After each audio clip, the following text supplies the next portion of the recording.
At Maguindanao Governor Ismael Toto Maundadato nagpadala na rin ng tulong sa mga nasalanta ng bagyong Yolanda sa Giwan, Eastern Samar. Narito naman ang report ng aming kasama, Eddie Arellano ng PTV Davao.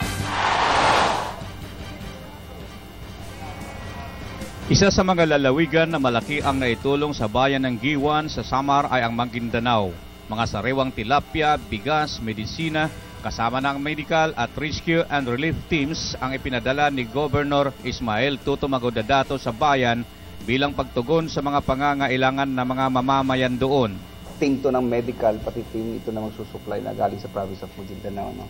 So sabi ko, basta ang pinaka-importante doon kung may mga tao mag-aagaw ng staffs na dala nila doon, huwag lang nila saktan. Ito hindi pupunta tayo dahil magpasikat or manakit. Ang atin dito para mabigyan ng lunas o pangangailangan ng tao. Dagdag pa ni Maundadato na kung noong unang panahon ang Maguindanao ay laging tinutulungan, ngayon ang lalawigan ay may sapat na pundo para pangtulong sa mga lugar na nasalanta ng mga trahedya. Kasi may mga existan eh.